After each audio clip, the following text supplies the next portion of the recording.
over the radio they were saying that there were multiple incidents, it just didn't register to you because you're in the middle of a developing incident. I could see in the picture it was a rabbi, and you say, "Wow, a rabbi called me in a WhatsApp call in Saturday morning. What happened?" Liad was one of the first that say, "Okay, I'm here. There are no ambulances. A lot of injured people. What should I do?"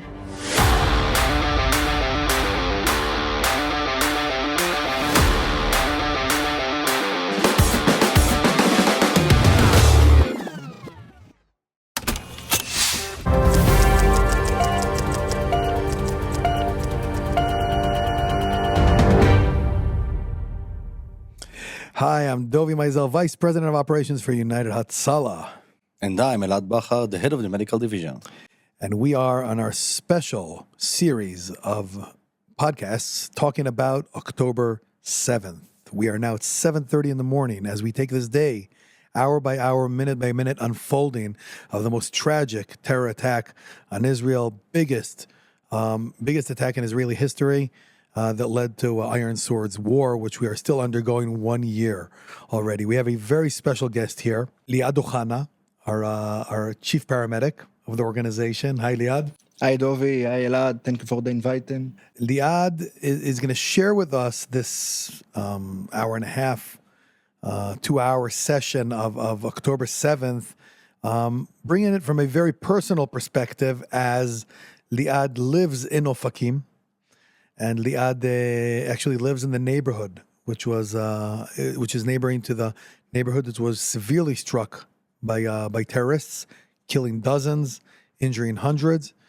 And we'll share with him his personal encounters, and we'll look at the challenges of everything that we underwent on October 7th, early in the morning in Ofakim. We just wrapped up the episode with Rachel here at headquarters. Trying to create that assessment, creating the heat map of what's going on all over.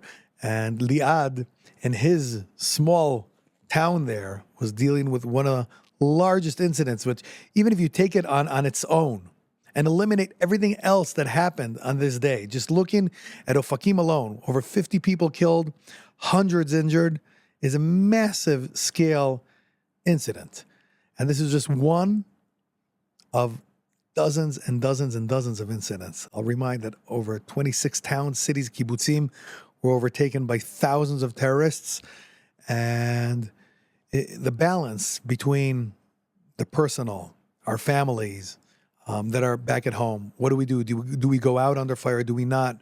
All these issues throughout the day, considerations of command. As Liad is the chief paramedic of the organization, the one who's in charge of instructing the volunteers for years in preparation for such an incident.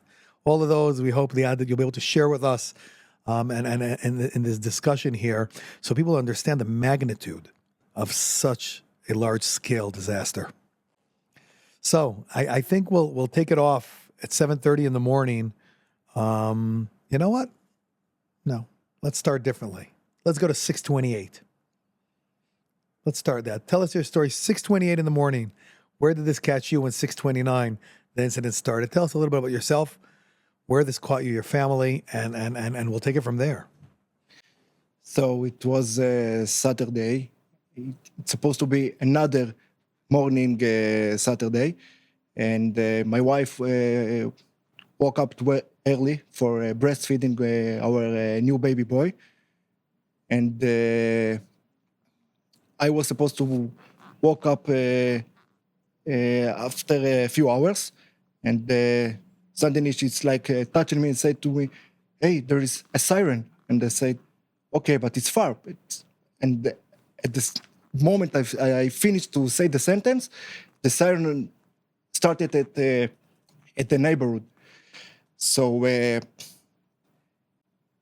me and my wife all the time simulate what we are going to do if there will be a siren.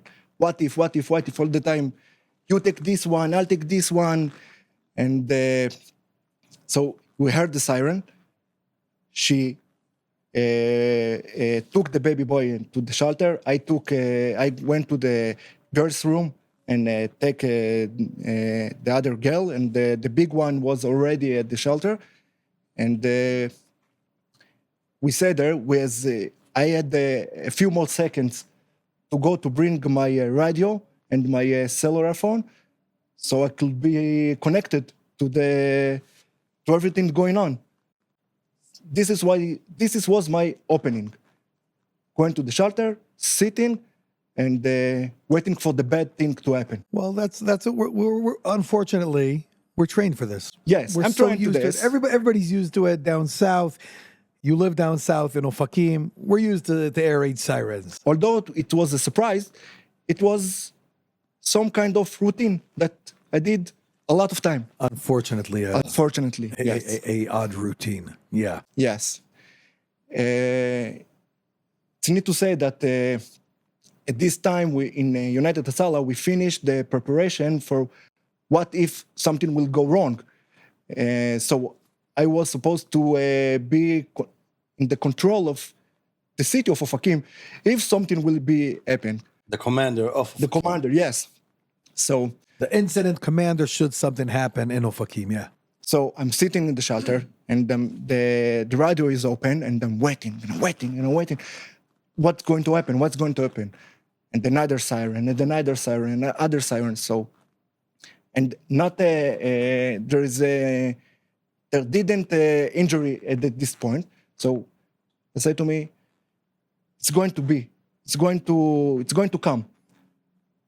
So I got up and start to be prepared, and again waiting for something bad to happen. Suddenly, we start to hear shooting from the shelter, and we Not typically the response of an air raid siren not for missiles. No missiles shooting from a long rifle, and I know how long rifle shooting sound like. I'm from the army also. Yeah, Liad is an officer in the reserves, So combat unit. yes, so I heard the shooting and say, no, it can't be happening. What? It's not connected to siren of Maisels, and I don't know. Oh, it's okay. Maybe there is a terrorist. Probably one. The police will come and take him off, and we Can move on. move on. It's as everything is going in this country like every week. It was a lot of shooting or A lot of shooting. At this moment, it's a funny thing. This is the person. At this moment, the radio start to work. The head of Ofakim sniff. The branch, the Ofakim branch yes. leader. So he was supposed to be the Konan Shabbat. He was the on call, on duty volunteer to respond to any call. And the terrorists came to his street, and he could see them from his camera, Wow. from the security camera, and he said, there is a terrorist on the street, don't go out. And okay, this is serious. I need my equipment. So I said to my wife, listen, I'm just going to a second to my car to get something, and I'll be back. I went to the car to take the helmet and the vest. bulletproof and vest. the vest, the bulletproof vest. And then, how you say, the gates of hell open. Wow.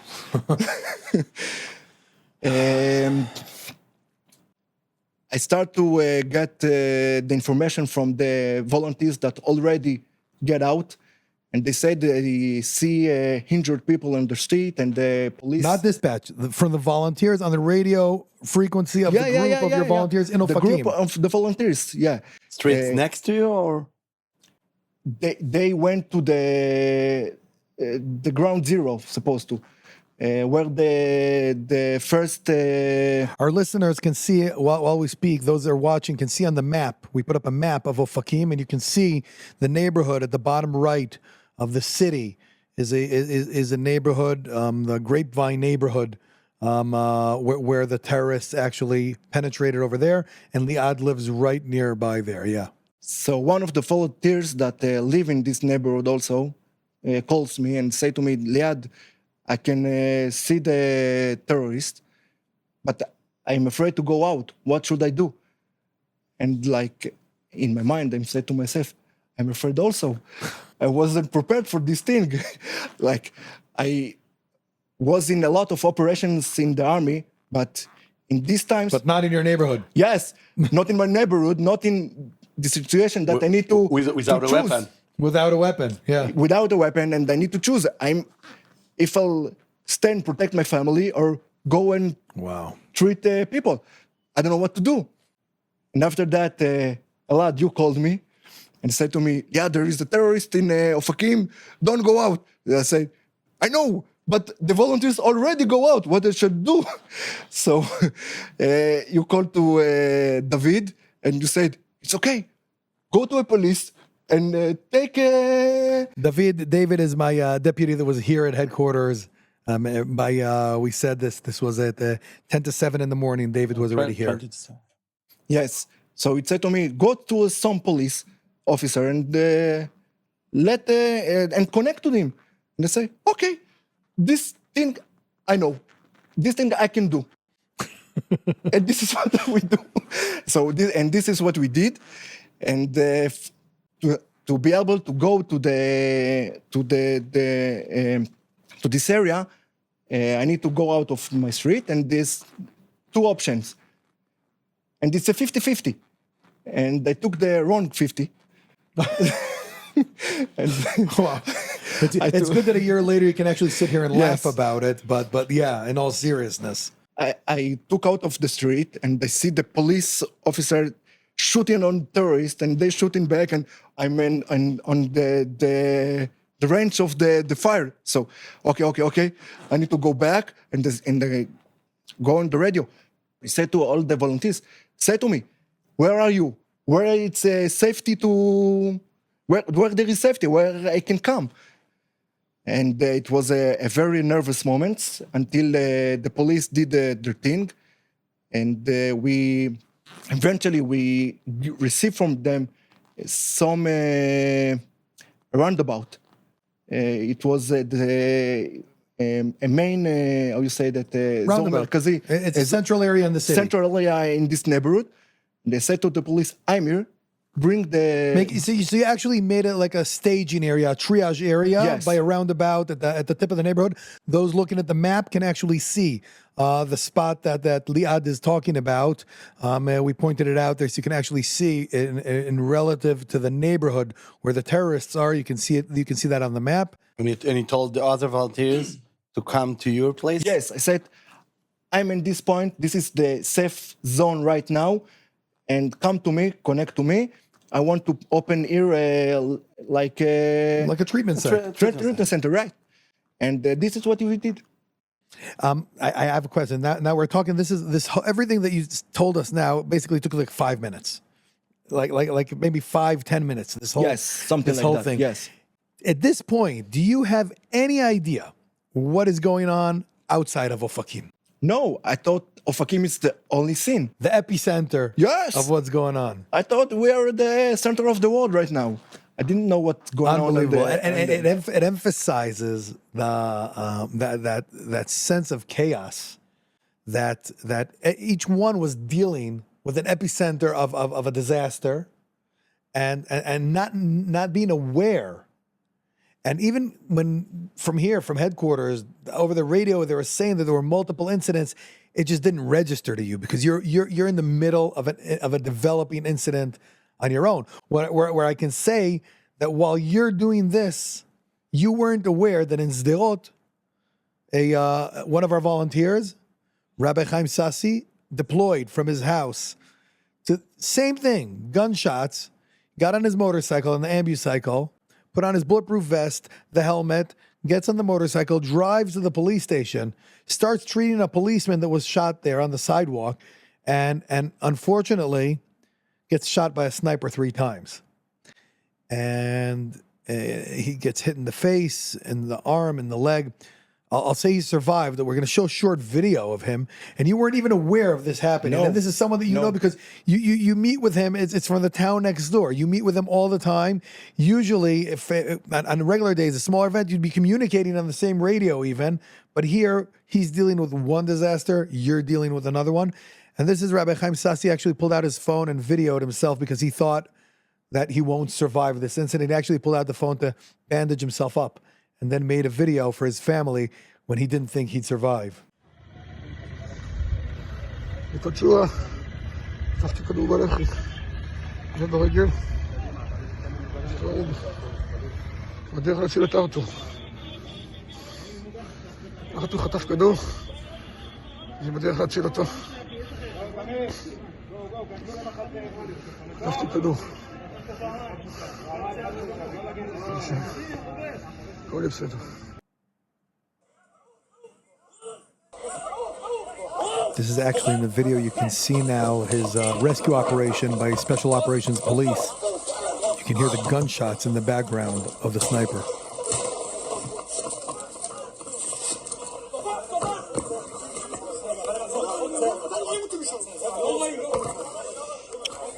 When they open his vest, you can actually see he's wearing a bulletproof vest right under it.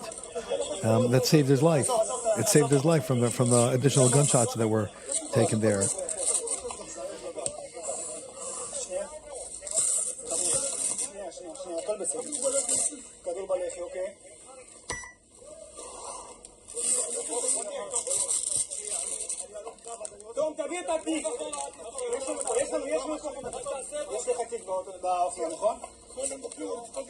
אין בו כלום, עומר.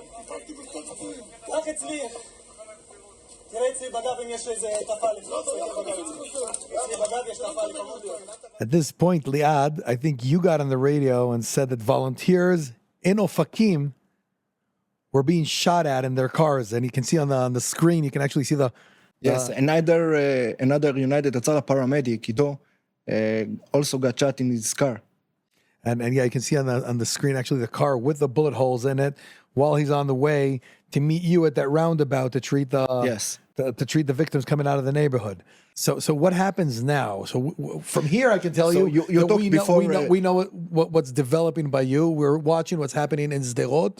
We're getting reports that we were talking about earlier in different areas, The Miflasim Junction. Miflasim Junction, Yes. and on the roads and in other places. And this is developing. Go ahead. So you talked at the last episode about MCI, and we know there is also a term that called mega MCI, but I think at this day it was a Terra MCI. It was a lot of MCIs all over the land, all over the country, and we said in Ofakim. We opened in United Hatzalah volunteers opened 3 treatment center, 2 in the neighborhood that you showed in the map, and 1 also in the police station. Why in the police station? So, by the way, you can see it on the map on the top left corner. At the beginning, Ido, the paramedic that have been shot, went to there to treat another injured people. But as the day continued, it was such an important place because all the roads from the fighting zones were blocked from the terrorists. So the only option to go to the hospital was... The hospital south towards Beersheba. Yes, to the Soroka hospital, was through Ofakim. And every people that went out from the Nova Festival, Nova Festival, or from the kibbutzim, or from the army bases, has to go from Ofakim. So, if you are going on the road and you see a police station, okay, this is a safe place to go. I'll be here until someone will come and pick me up. So the police station become how you say. A triage site, a staging area, a big, like a field. Literally, yes. You opened up a field hospital there. Yes. We opened there. I have a question. Where are all the ambulances at this point? No ambulances at all. Like I remember that at something like 8:00, we are already with some a few injured people on the street, and we wanted to evacuate them to the hospital. And we called to the dispatch, and we said, I need ambulances. And they said to me, there is no ambulances.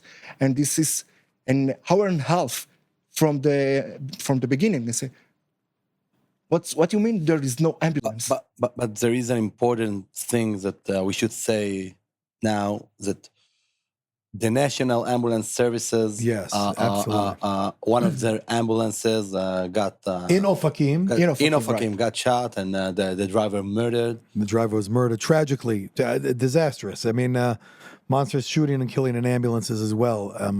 So yeah, I mean, I'm not judging or going into that. I'm just saying that We didn't knew that at the time. we didn't know that. Of I course. just wanted an ambulance.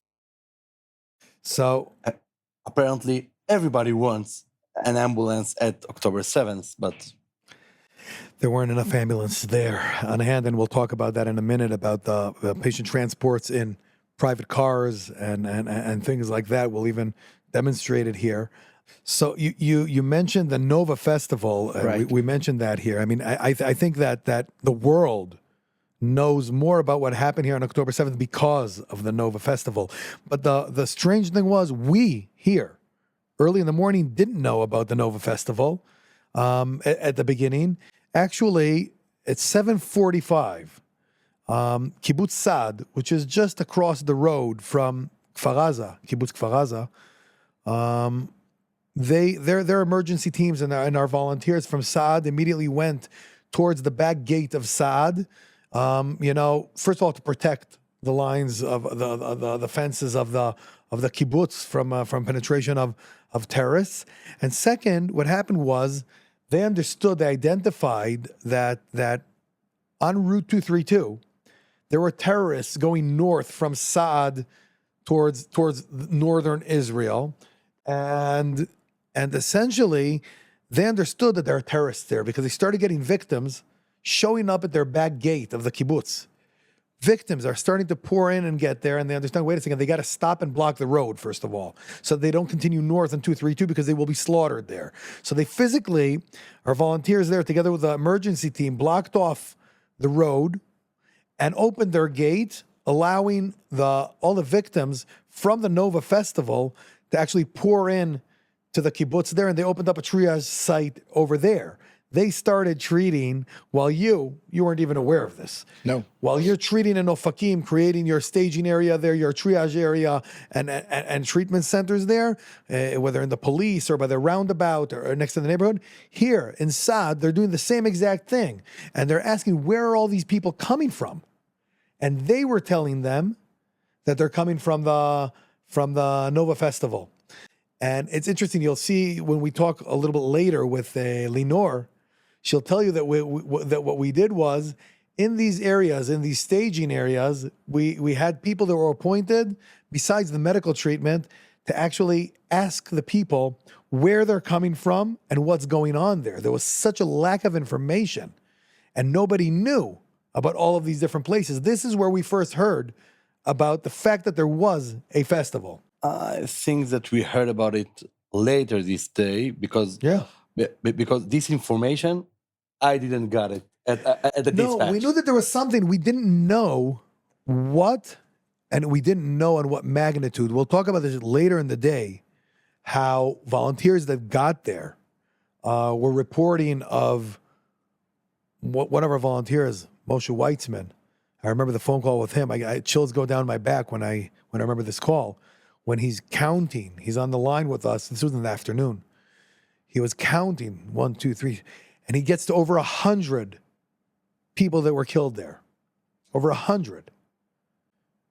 One of our volunteers actually was there, working there as a medic on medical standby. A volunteer of ours from Nazareth, and unfortunately he was killed in this attack over there. And you can see on the map how. You can actually see on the map that's on the screen how the spread out of the towns alongside the Gaza border, the towns and the kibbutzim and the villages along the Gaza border, we're starting to create this heat map of where we're having all these victims show up from.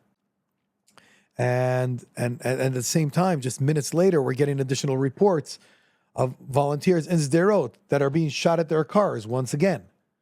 And here at headquarters, Elad, myself, Avi, will be telling you later how he assembled the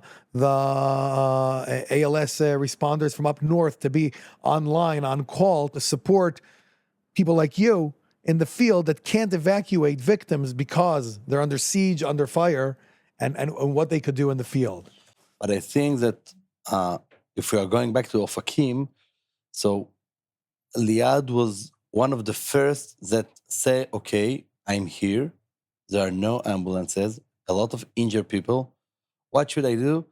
I think that he was the first one that thought about, okay, I'm putting the injured on a car, private car, and go to the hospital. I don't have ambulances. Okay, on a car.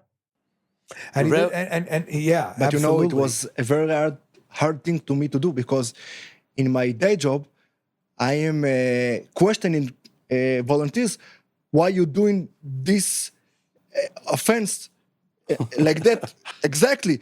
And then breaking protocol. And now I need to break the protocol and say to the volunteers, yeah, go on the vehicle and evacuate. Like, I'm going to break the rule. Shattering the assumptions. Yes. Shattering assumptions. Yeah, we'll definitely get the shattering assumptions there. We'll get also to the transportation of the car. At the beginning,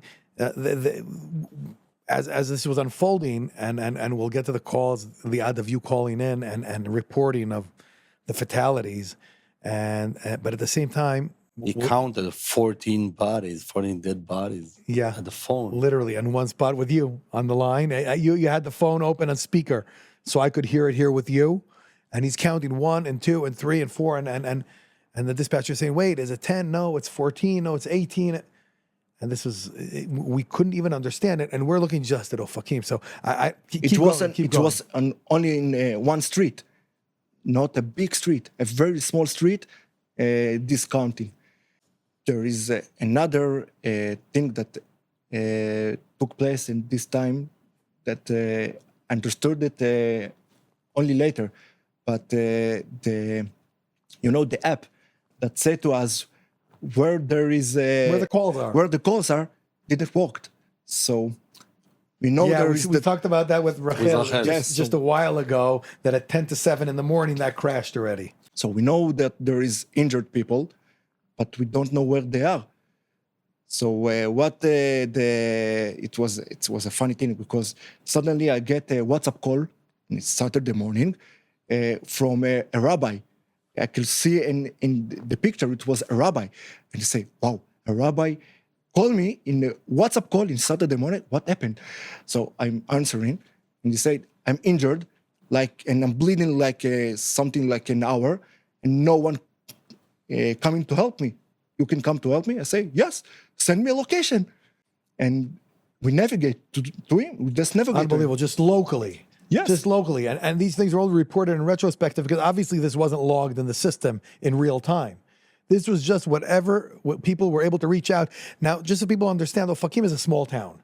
So in these neighborhoods, a lot of people know. Everybody knows everybody. So everybody knows Liad there. So he'll send them a text message, "I need help," because the emergency lines of police and national ambulance, they were clustered. There simply they weren't answering the lines anymore. And there is no 911 in Israel. And there is no 911 There is system no in Israel, no. And at the same time, as we go on, it's 8, and we're getting calls of additional infiltrations of terrorists down by Bnei Netzarim, and then afterwards we're already at 8:15. While you're treating down there, air raid sirens start right over here in Jerusalem. Wow. 8:15. You're not even aware of that. Of course. Air raid sirens start here. This whole dispatch behind us has to clear out and move downstairs. Beneath us, there's a bomb shelter with a backup dispatch to continue operations. It's not as comfortable and spacious as this one, but with missiles coming into Jerusalem, this team behind us has to go downstairs and continue operations of 20 simultaneous MCIs. Can you imagine that? No. That's something that it's just, even when you think about 9/11, the biggest terror attack in history. It was in one place. only one place, yes. In one place. One place, the perimeter, the few blocks, but it's all located. This is on a 60 kilometer. 60 kilometer, that's like, I don't know, 45 miles long in 25 different towns, villages, kibbutzim, the roads, the country roads between them. This is you can't Chaos. even, yeah. The How you apocalypse. you said before, it's a chaos. The apocalypse, exactly. Nightmare. And actually now 8:15. This is when the air raid sirens went off. This is what I spoke about on the intro to this to the series. This is the time that I understood that the bar mitzvah of my son isn't going to happen as expected. But back to what we're doing here. We're now at about 8:35, and Elad here is having a call. Elad, Avi, are having a call with the Ministry of Health, trying to coordinate and clarify where they want the resources, where do they want our ambulances, we're trying to get information from them of what's going on, and nothing. So we continue, and like you said, we were just talking about transporting patients in private cars. It's against protocol. So clearly you gave the order to start transporting because they needed to be saved. So you didn't think twice. But us, from the bureaucratic end, made the official call to the government, to The Ministry of Health. to the Ministry of Health to try and see and get like authorization. And while Avi's speaking to the government official, he's like he's confused. He doesn't even understand What's going on? what's going on. He's like, in cars? What? The confusion, the loss of the ability to even give a normal answer. He then comes back to us about 20 minutes later, and I don't know, whatever it was 15 or 20 minutes later, saying, yeah, of course, transporting private cars, when he understands that there are no ambulances there. And we're treating people by the dozens down by you over there. And it's pure chaos. So back to you, Liad. You're in the creating that staging, those 3 staging areas right outside of the neighborhood and by the police station. How many people actually came to the police station? What kind of injuries? I mean, what were you dealing with there? Wow, it was, how you said before, it was a big balagan. And there was a dozen of injured people. At the end of the day, I think we treated more than 100 people. It's a lot. It's a very small place. And the injuries was so ugly and so, a lot of tissue missing, a lot of bleeding, a lot of very severe trauma. And From gunshots, explosions. from the gunshot, yes, and burns and all of that. You said, and you look at that and say, how am I even going to treat it? I can't. They need a surgery room. But I need to do the best that we can. We brought a lot of equipment from the hospital. Every time that a volunteer went to the hospital, and they came back with the other equipment. So we do the best we can. And no one died at the police station. Wow. No one died there. That's, we always try to look at the half of the cup that's full, looking at the Yes. at the positive of what came out of this day. How many lives were saved because of this heroism of people like you, of the volunteers in Ofakim and everywhere else going out there. Like you said, none of them died. No one died at the police station. I think that's a huge thing. Yes. That is a huge thing. And you're taking a police station, this is a parking lot and a little office at the end of the parking lot, which turned into a field hospital, performing advanced life support treatments there and laying hundreds of tourniquets there on people. In one day, I put more tourniquet than I put all of my professional life. Unbelievable.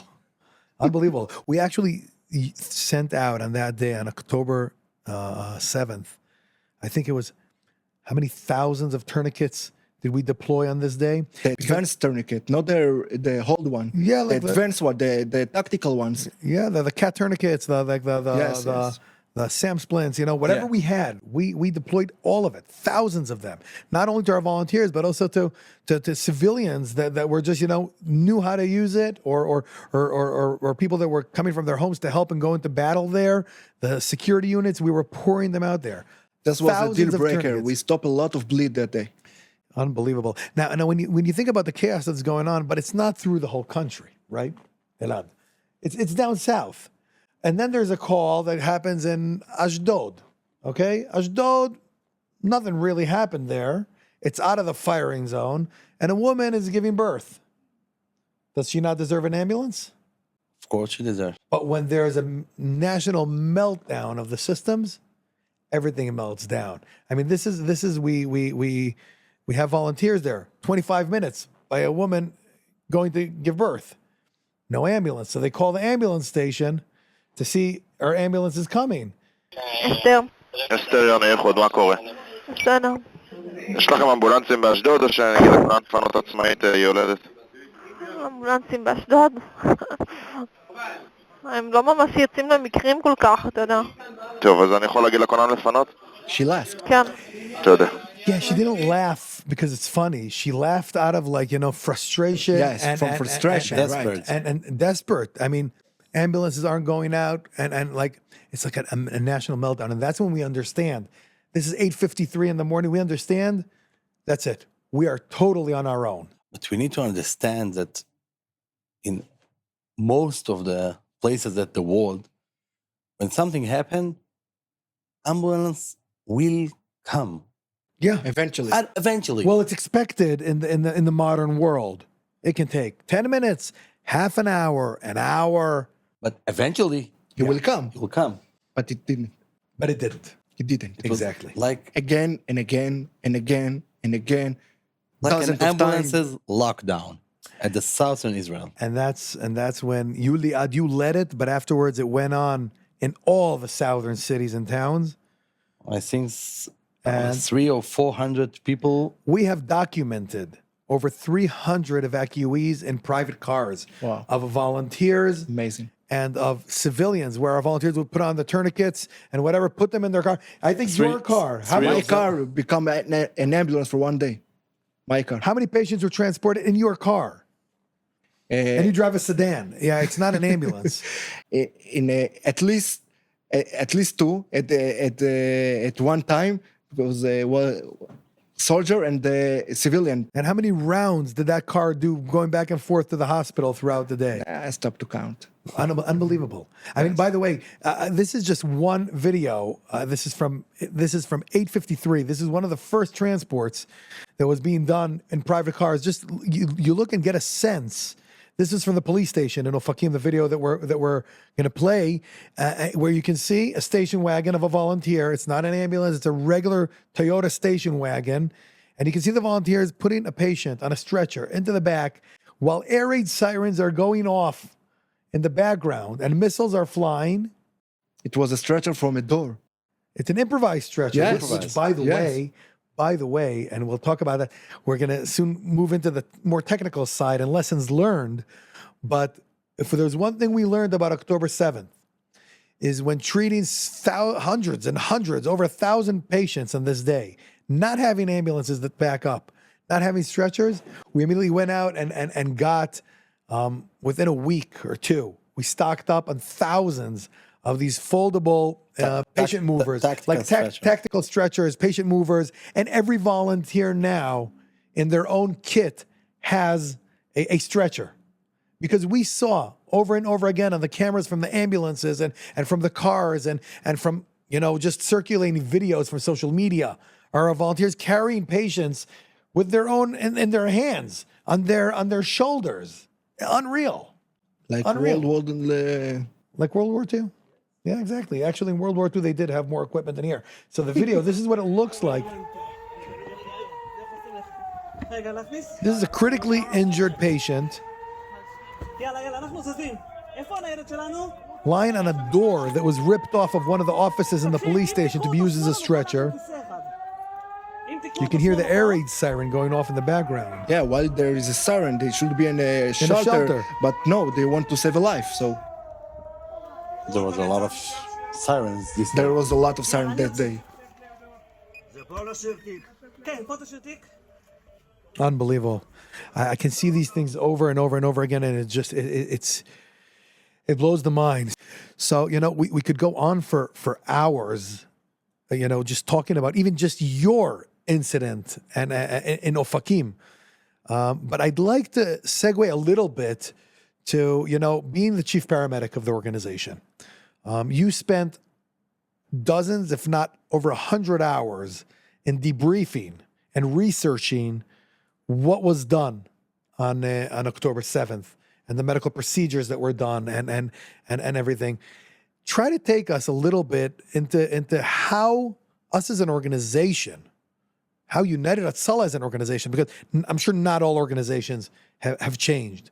But I know that in United Hatzalah, we made a lot of different changes, and let's try to share a little bit of the lessons learned there, because here we can really give some solid takeaways to all of our colleagues and even for the general audience to understand how we make changes and what leads us in change. So first thing, I think that if you want to be a good commander in the field, you need to know that can't take anything as obvious. Can't take anything for granted. Yeah. At that day, a lot of my former assumption was break. Like when we going out to the field, there is usually one unusual event. But at that day, it was another and another and another and another. And every event by himself make you to readjust to the situation. And if you don't do that quick, so you'll be lost. So you need to be a fast thinking, fast responding, and you need to do the adjustment, because the surprising On the go. You're saying as the day is developing. The situation was the situation changed every few minutes. It changed and changed and changed and changed, and you need to get used to it. So It's like an MCI. There is no MCI similar to the other one. But here So you the situation was But this is on scale. unsimilar.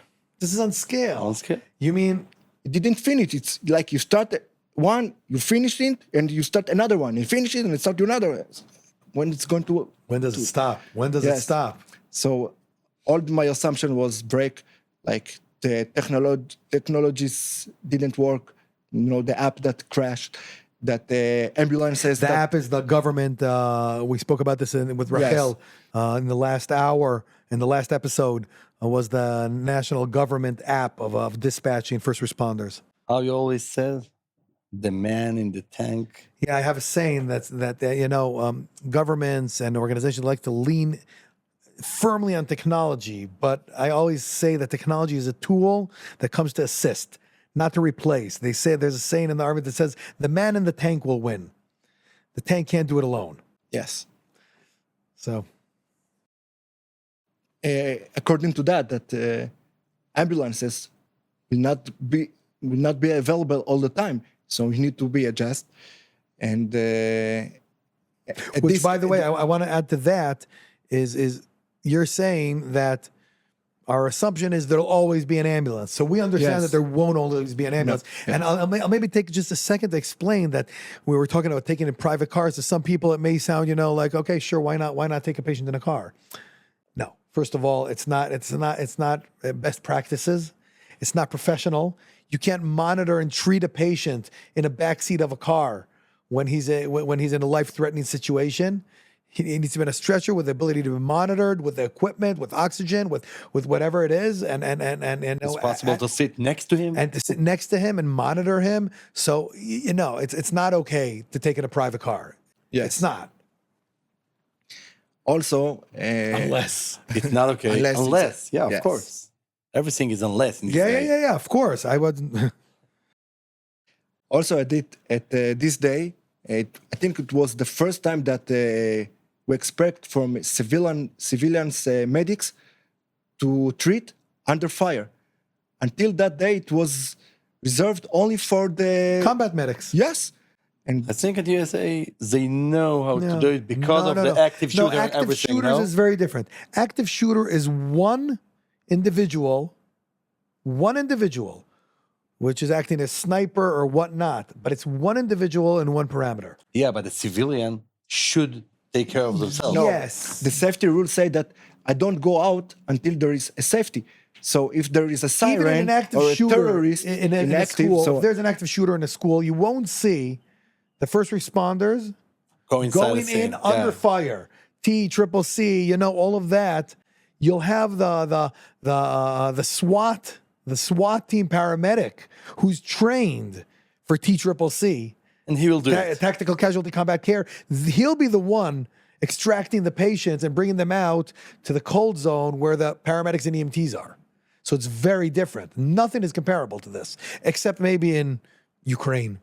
Let's talk a little bit, just as we're coming to the wrap, for real takeaways, and this is maybe more for the professional listener, a little bit about our, things, pointers that we learned that we want to keep and strengthen, and other things that we learned and actually understood that we need to change.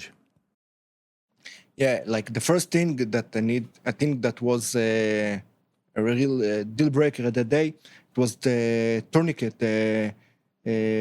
tactical tourniquet, Cat. the cat and the SAM.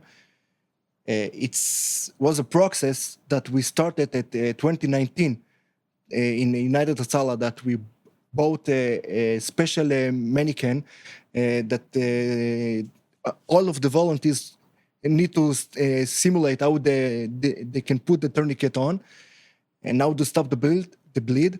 And every volunteer in United Hatzalah practice with this mannequin, Because and we- they know because how we- to stop the bleed with Because the we tourniquet. know what the statistics are globally about putting on tourniquets and the inefficiency, because people don't know Bad how to statistics. apply it. They Bad don't know how to apply it correctly. Yes. And therefore it's ineffective. And what we saw, what did we actually find in the aftermath? So our volunteers, we found out that our volunteers are really good at that, and they also taught other people how to put, How to put it. Even combat medics that were showing at up the there. real time. So they come to the civilians, they bring them tourniquet and say to them, you need to do that and that and that. And also civilians save lives. Force multiplied and saved more lives. Yes. What else? I know we were talking about the packing and the hemostatic dressing. Yes. Yes, this is another thing that we bring to our organization. The packing for stop the bleed. You take the bandage and you put it inside the wound, and you making a really good pressure, and you stop the bleeding like that. A lot of life saved by in that day with the packing method. Because we saw these patients were thrown into private cars and taken to hospital drives of half hour, 40 minutes sometimes to the hospital, and their survival rates were staggering of these people, just because of the success of packing, stopping the bleed, putting in hemostatic dressings. As far as I know, the most of the injured that our volunteers treated them with bleeding and stop the bleeding was saved. Unbelievable. It was amazing. Unbelievable. That's actually miraculous, because when you think about it, the whole concept of TCCC and casualty combat care and combat casualty care and those kinds of things, bring it into the civilian arena, being able to save all these people, just being there, putting on the tourniquet, packing the wound, and getting them to the hospital alive and then surviving. I think that's amazing. And we're talking about we have over 600 documented patients, victims on this day that were treated, the vast majority of them with tourniquets. Unbelievable. Yes. Any other pointers that you want to share with us? You on this? also talked about the folding stretcher. It's an amazing thing. Yeah, Now, the tactical in every stretcher, bag, the patient now mover. every volunteer has the ability to evacuate people from every scene. It's an amazing thing, and it's a deal breaker. Unbelievable. So we're coming to the top of our hour here. On our timeline of the day, we're at 8:53, and coming up on the next slot of the hour will be Linora Tias. We'll be telling her her amazing experiences of what she did here at headquarters with Elad and myself at the beginning of the day, and then going out and opening up the Cheletz staging area down south. I want to thank you, Liad, for everything that you do. Thank you for the invite. and Thank for you. saving so many lives on that day. A lot of people have a lot of gratitude to you and the team that you led down in Ofakim. I want to thank our viewers and listeners. Subscribe. Make sure to subscribe and follow us on the different platforms. And remember, we keep saying this over and over again, and we are seeing this even more and more and more on October 7th. Practice, exercising, lessons learned, implementing the lessons learned. And it simply saves lives. Simply saves lives. So thanks a lot, everyone, and we'll see you soon.